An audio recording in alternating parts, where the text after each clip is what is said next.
Assalamualaikum warahmatullahi wabarakatuh.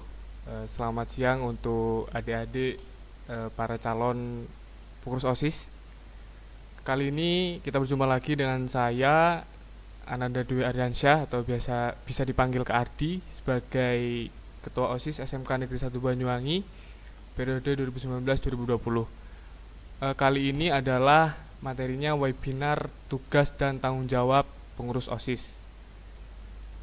Sebelum kita ke materi, apa aja sih struktur yang ada di OSIS SMK Negeri 1 Banyuwangi?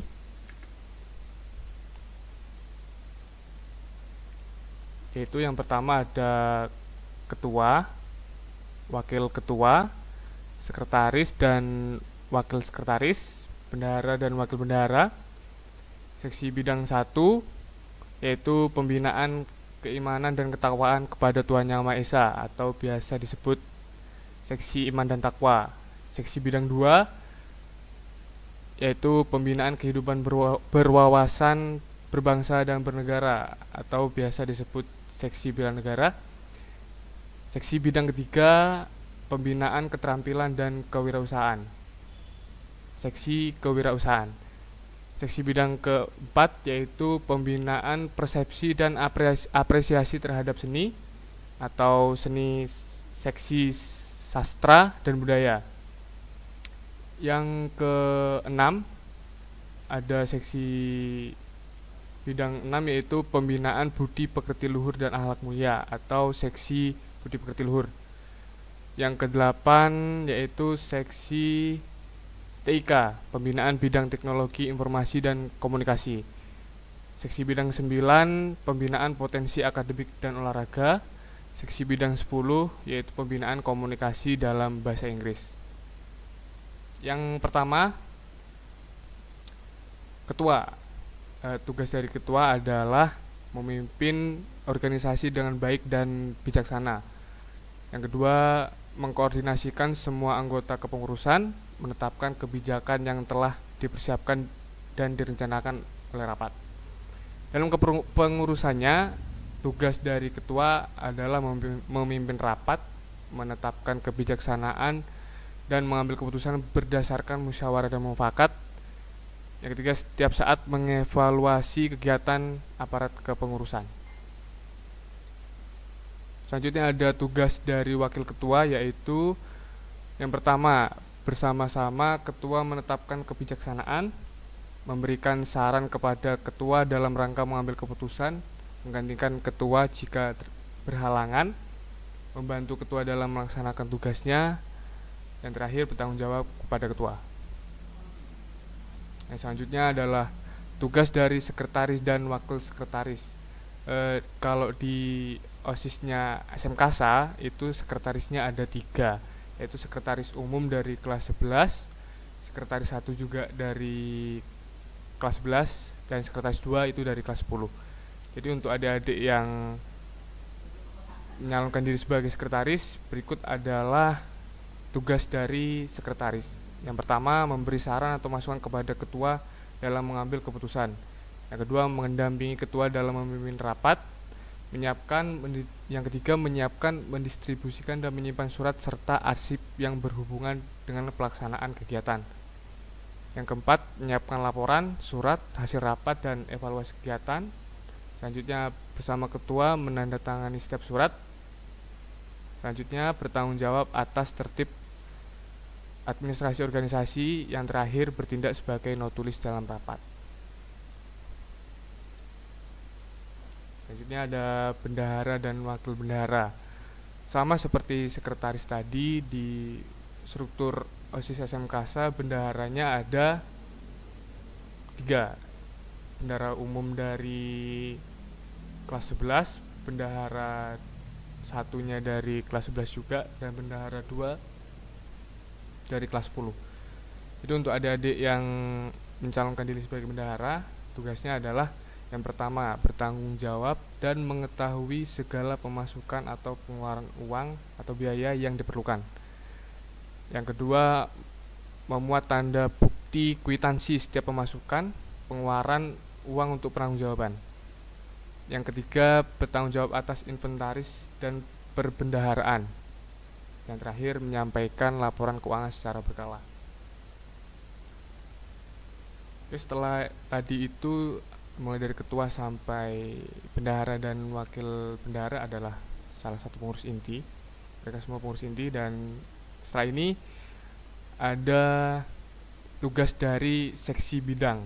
Beberapa seksi bidang di SMKasa itu, OSIS SMKasa itu ada 10. Yang pertama, seksi bidang 1, pembinaan keimanan dan ketakwaan terhadap Tuhan Yang Maha Esa, atau kita sebut di sini seksi iman dan takwa. Secara umum sasarannya adalah terbinanya kualitas dan kesadaran beriman dan bertakwa terhadap Tuhan Yang Maha Esa dan melaksanakan ajaran sesuai dengan agama masing-masing yang diprioritaskan pada kegiatan ibadah secara berkelompok dan meningkatkan kepedulian terhadap sesama umat beragama. Yang kedua, berkoordinasi dengan organisasi di bidang keagamaan. Yang terakhir, bertanggung jawab pada ketua. Seksi bidang 2, yaitu pembinaan kehidupan berwawasan berbangsa dan bernegara, atau biasa kita sebut seksi bela negara. Sasaran umumnya adalah terbinanya rasa patriotisme, kebangsaan, dan bertanggung jawab terhadap bangsa dan negara yang diwujudkan dalam penghayatan nilai-nilai dalam upacara bendera. Yang kedua, menjadi pelopor siswa disiplin di sekolah. Yang ketiga, berkoordinasi dengan organisasi di bidang bela negara. Dan terakhir, bertanggung jawab pada ketua. Seksi bidang ketiga, yaitu pembinaan keterampilan dan kewirausahaan, atau kita sebut seksi kewirausahaan. Tugasnya yang secara umum mendorong tumbuhnya sikap mental wiraswasta siswa sehingga timbul kreativitas dan kemandirian dalam menghadapi hidup. Yang kedua, meningkatkan kreativitas dan keterampilan dalam menciptakan suatu barang menjadi lebih berguna. Yang keempat, bertanggung jawab kepada ketua. Yang keempat, ada seksi pembinaan persepsi dan apresiasi terhadap seni, atau kita sebut di sini sebagai seksi seni sastra dan budaya. Sasaran umumnya adalah berkembangnya kegiatan seni yang kreatif dan ekonomis untuk menumbuhkan sikap mau menghargai hasil karya seni. Yang kedua, berkoordinasi dengan organisasi atau ekstrakurikuler di bidang seni. Yang ketiga, bertanggung jawab kepada ketua. Seksi bidang kelima, yaitu pembinaan terhadap kepedulian lingkungan, atau di sini kita sebut seksi lingkungan hidup. Yang pertama, tugasnya adalah terkoordinasinya kegiatan kepecinta alaman dalam menumbuhkan jiwa yang peduli terhadap lingkungan, kebersihan, dan pemanfaatan benda yang tidak terpakai dengan gerakan 4R: reduce, reuse, recycle, dan replace. Yang selanjutnya adalah berkoordinasi dengan organisasi di bidang lingkungan, seperti di sini tuh ada Laskar Hijau dan Pecinta Alam. Yang ketiga adalah bertanggung jawab kepada ketua.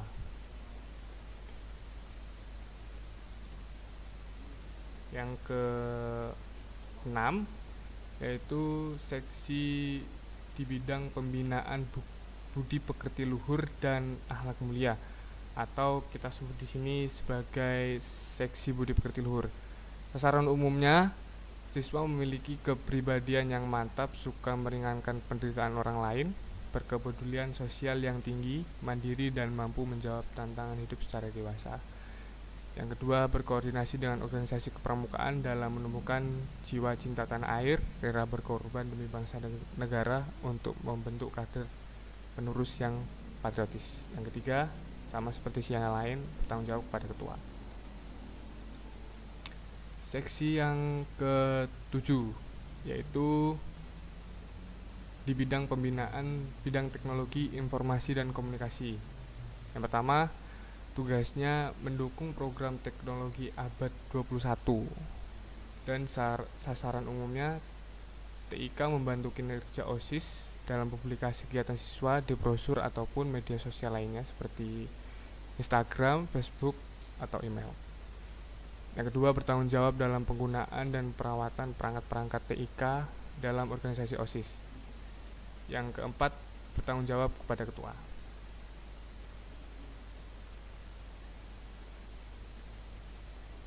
Oke, yang kesembilan ada seksi pembinaan potensi akademik dan olahraga. Yang pertama, sasaran umumnya adalah seperti mengadakan literasi, membangun kedisiplinan siswa, juga mengadakan lomba-lomba dalam rangka mengasah kemampuan akademik siswa dan di bidang olahraga. Yang kedua adalah berkoordinasi dengan organisasi atau ekstrakurikuler di bidang akademik dan olahraga. Yang ketiga, bertanggung jawab kepada ketua.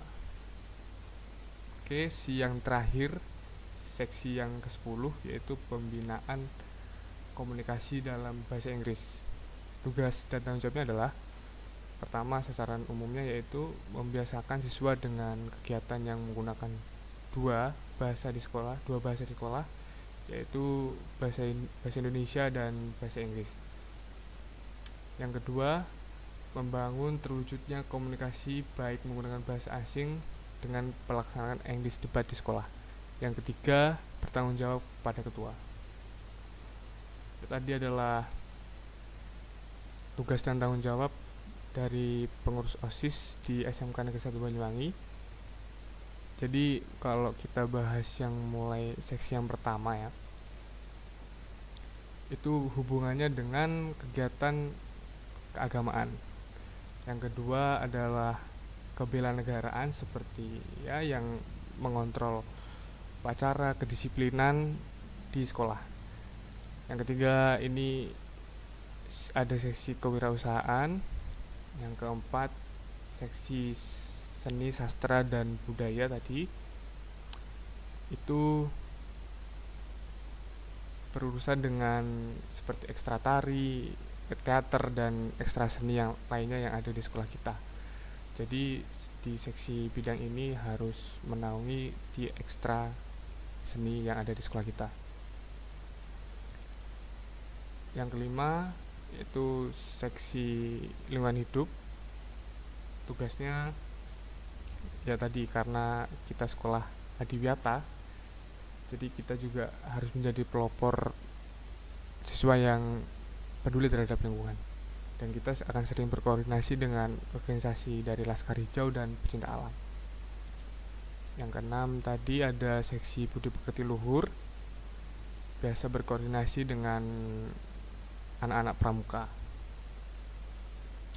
Yang ke-8 ada si TIK, jadi untuk urusan publikasi dan dokumentasi dari seluruh kegiatan sekolah, khususnya kegiatan OSIS, jadi si TIK yang menangani itu.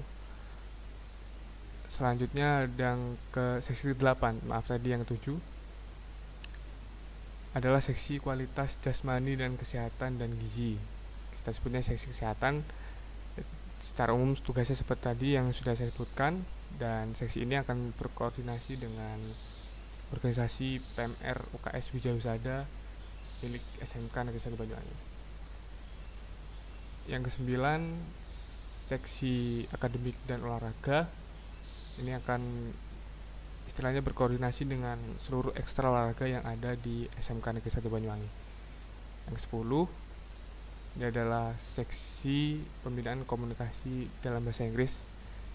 Jadi dulu setiap tahun itu ada kegiatan tahunan kita, kegiatan OSIS, khususnya di seksi bidang komunikasi bahasa Inggris. Ada olimpiade bahasa Inggris kabupaten namanya EOS, English Olympiad of School. Jadi alhamdulillah tahun saya di periode saya 2019-2020 terlaksana kemarin di bulan Februari. Ya, dan mudah-mudahan ini masih berlanjut ke tahun-tahun berikutnya, atau kalian dari seksi bahasa Inggris atau seksi yang lain bisa menambahkan kegiatan yang lebih menarik. Oke, cukup sekian dulu pertemuan kita hari ini. Tetap semangat dan tetap sehat, tetap di rumah. Assalamualaikum warahmatullahi wabarakatuh.